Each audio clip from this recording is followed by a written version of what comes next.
Video berikut ini adalah salah satu video yang paling mengerikan yang pernah saya lihat. Seorang urban explorer dengan nama akun Beanbag Adventures di aplikasi Douyin, TikTok versi Cina. Dia membagikan konten di mana ia menjelajahi tempat-tempat kosong dan terbengkalai yang menyeramkan sendirian. Dia biasanya tidak menemukan sesuatu yang terlalu aneh di dalam videonya. Namun, video yang satu ini secara khusus berubah menjadi sangat mengerikan. Di saat dia memasuki bangunan yang dikatakan sebagai laboratorium pengambilan organ yang terbengkalai, dia dikejutkan oleh bau yang sangat menyengat yang berasal dari lantai bawah gedung tersebut. Ia pun kemudian menuruni tangga yang mengarah ke ruangan bawah tanah di bangunan tersebut. Di sana, ia menemukan sebuah terowongan yang tampak mengerikan. Ia memutuskan untuk menyusurinya, sehingga ia akhirnya menemukan ruangan tersebut. Bau yang sangat menyengat itu memang berasal dari sana. Dia memasuki ruangan tersebut dan menemukan sebuah struktur seperti kolam beton. Dia berjalan untuk melihat dan memeriksa apa yang ada di dalamnya.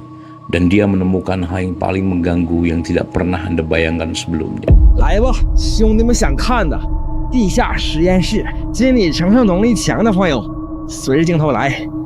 接下来大家所看到的一切物品都是视频效果，皆为道具，都是一些影视道具，拍摄用的。视频的限制。 Saya tidak mungkin memperlihatkan rekaman ini tanpa sensor dengan alasan kebijakan platform media sosial. Dan juga mungkin akan membuat Anda merasa sangat terganggu. Namun, saya akan memberikan gambaran. Di dalam bak tangki tersebut, terlihat tampak lusinan mayat anak-anak yang sudah membusuk, mengambang di dalam air dan dipenuhi dengan larva. Sebuah pemandangan yang sangat mengganggu.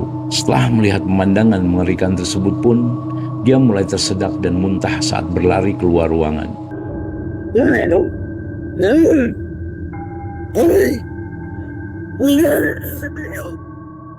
Setelah video tersebut diupload di akun media sosial miliknya, banyak orang yang percaya bahwa mayat-mayat tersebut hanyalah sisa-sisa properti dari sebuah film produksi atau mayat palsu. Jadi video tersebut tidak mendapatkan banyak perhatian dan seiring berjalannya waktu, ia terus mengunggah eksplorasinya, seolah-olah kejadian tersebut tidak pernah terjadi. Namun semuanya berubah di tanggal 26 Desember di tahun 2022. 10 bulan setelah ia mengunggah video di laboratorium tersebut, dia memutuskan untuk kembali ke tempat mengerikan ini untuk memberikan update terbaru kepada para pengikutnya. Di saat ia memasuki gedung tersebut, dia melihat barang-barang yang sebelumnya tidak pernah ada di sana, termasuk banyak botol berserakan yang diduga sebagai formalin, bersama dengan pakaian anak-anak dan juga topi bayi kecil. Anda juga bisa melihat ada terpal biru menutupi bagian atas bak yang sebelumnya tidak ada di sana. Ini mengindikasikan bahwa seseorang secara aktif menggunakan dan memantau area tersebut. 兄弟们，防空洞里面那个实验室，一池子小孩，一池子小孩。今天我又来看一看，拍上了点视频，胆小的勿看啊！接下来注意细节，这里头这有小孩的帽子。 池子里边看点细节啊！我去，福尔马林泡过之后，这里边可能渗水呀、咋的，全是水。过期的福尔马林就是水了，哇！时间啊，2022年12月26，兄弟们，这个味儿啊，我居然能挺住，注意细节啊！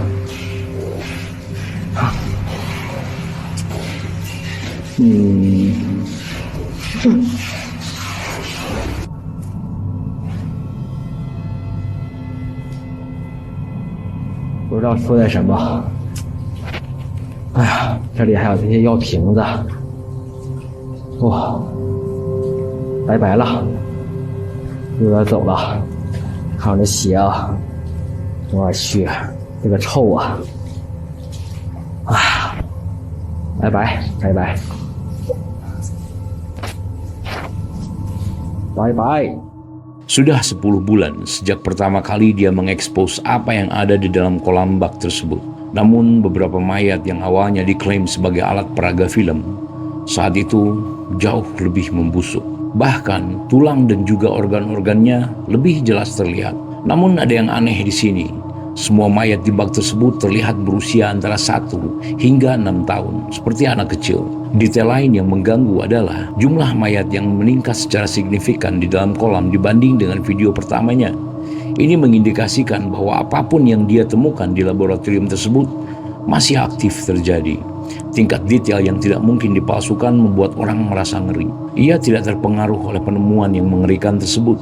Dia kembali beberapa hari kemudian bertekad untuk masuk lebih jauh ke dalam laboratorium yang berada di bawah tanah. Pada kunjungan ketiganya, ia menjelajah lebih jauh ke dalam terowongan dan ia menemukan wadah kaca yang berisi janin di samping tengkorak dan ratusan tulang belulang. Dia bahkan menemukan tulang belakang manusia yang lengkap. Dia juga menemukan beberapa kantong hijau yang berisi sisa-sisa kerangka. Bagian yang paling membingungkan adalah tulang-tulang ini tampaknya milik orang dewasa. Ini menunjukkan bahwa laboratorium yang terbengkalai ini dipenuhi oleh sisa-sisa jasad manusia, mulai dari bayi yang baru lahir, anak-anak, hingga orang dewasa. Kali keempat dan terakhir ia pergi menjelajahi lab yang terbengkalai ini, ia memutuskan untuk pergi ke lantai atas di bangunan tersebut. Di sana, ia menemukan beberapa botol formalin dan juga masker anak-anak. 是的化学用剂，这里还有不明的液体。哇，这个，嘿，这里还发现了小孩子的面具，小时候的回忆，一张面具，开心一整天。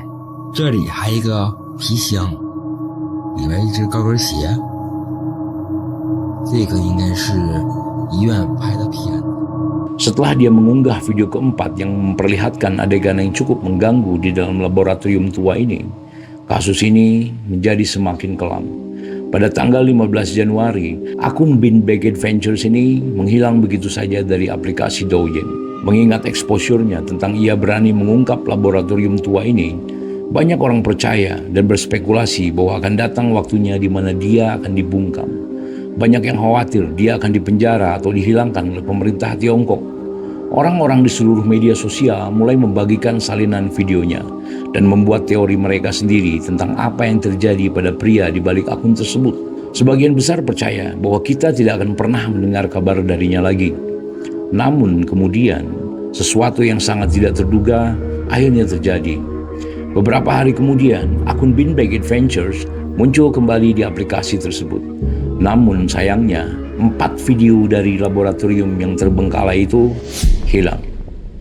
Dia tetap membuat konten seperti biasa, seolah-olah tidak ada hal aneh yang terjadi. Bahkan, dia tidak pernah lagi membahas tentang temuannya di laboratorium tersebut. Perilaku menakutkan ini membuat sebagian orang meyakini bahwa dia mungkin ketakutan atau dipaksa untuk diam. Bagian yang paling menyeramkan dan menakutkan dari seluruh kejadian ini adalah bahwa laboratorium yang terbengkalai ini kemungkinan besar digunakan untuk membuang para jenazah yang digunakan di pusat perdagangan organ di negara Tiongkok. Saya mengatakan hal ini karena di video kedua di mana dia kembali ke lab setelah 10 bulan, saya melihat beberapa jenazah dengan rongga di bagian perut dan dada terbuka lebar, dan sebagian besar dari jenazah tersebut tidak memiliki organ dalam. Dan ditemukan ratusan botol formalin yang tersebar di seluruh fasilitas. Sebagai informasi, formalin digunakan untuk mensterilkan dan mengawetkan mayat.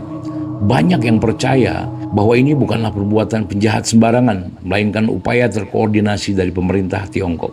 Tiongkok tidak pernah memiliki donasi organ yang efektif yang didorong oleh kepercayaan budaya, seperti bahwa tubuh harus tetap utuh setelah kematian. Menurut National Institute of Health, tingkat donasi organ di Tiongkok saat ini hanya sekitar 0,6 per 1 juta warga Tiongkok, salah satu yang terendah di dunia.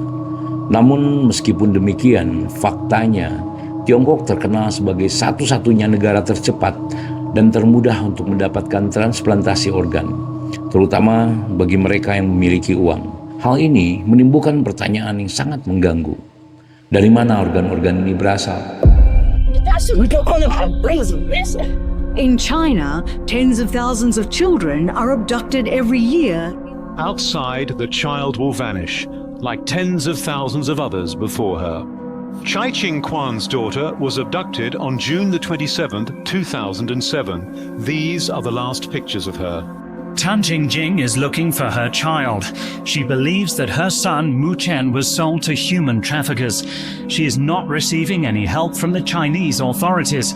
On the contrary, she thinks there's been a cover-up. Then they strap them down and they take their organs. Congressman Chris Smith estimates that every year China murders between 60,000 to 100,000 young victims to steal their organs or to use them for transplants or even sell them. State-sponsored forced organ harvesting is big business for Xi Jinping and the Chinese Communist Party and shows absolutely no sign of abating. Websites of Chinese hospitals offering matching organs in less than a week. It is just not possible unless you have an unlimited source of organs. And these are people who are alive. We're talking about live donors. The actual transplant surgery itself was the form of execution. These are living people that were killed for their organs. In 2006, when this came out and we realized that they were killing prisoners of conscience for their organs, it was doctors that took the front line in trying to stop this. They know how organs in China become available with no wait time. They've obviously got a lot of people sitting around waiting to be killed for a transplant, and they're just picking the right person to be killed depending on who the patient is. Mattis and Gutman say Chinese doctors have coordinated with Chinese prison officials, and inmate executions take place when patients are in need of organs. We asked if political prisoners were singled out for execution for their organs. The embassy did not respond to this question. Praktik pengambilan organ secara paksa yang disponsori oleh pemerintah Tiongkok pada awalnya diyakini dimulai pada tahun 2000. Namun, sekarang ada dugaan bahwa praktik-praktik tidak etis ini dimulai segera setelah pembantaian di lapangan Tiananmen. Pada tahun 1989, warga berunjuk rasa di lapangan Tiananmen untuk menyerukan reformasi politik, kebebasan berbicara, dan penghentian korupsi. Pemerintah Tiongkok merespon dengan mengumumkan darurat militer dan mengerahkan pasukan untuk mengakhiri protes, yang mengakibatkan penumpasan dengan kekerasan dengan perkiraan korban mencapai ribuan orang. Setelah pembantaian tersebut, pemerintah Cina mengintensifkan upaya untuk menekan perbedaan pendapat. Banyak peserta dan pendukung protes ditangkap dan akhirnya dipenjara atau dihilangkan. Tindakan keras terhadap para pembangkang politik meluas ke berbagai kelompok yang dianggap sebagai ancaman terhadap kekuasaan Partai Komunis. Hal ini menyebabkan pemenjaraan kelompok-kelompok agama seperti praktisi Falun Gong dan Muslim Uyghur. Dan pada periode inilah diduga dimulainya praktik pengambilan organ tubuh, karena ribuan anak-anak dari segala usia pun mulai menghilang. Saya akan meninggalkan Anda dengan kasus ini. Mungkin Anda mempunyai kesimpulan sendiri. Saya tidak tahu apakah video mengerikan yang diunggah di akun Bin Bag Adventures itu asli atau rekayasa. Namun bagaimanapun juga, video ini memberikan gambaran tentang kekejaman pengambilan organ tubuh yang terjadi di negara Tiongkok. Ladies and gentlemen, saya Babak Nizar dan terima kasih sudah menonton.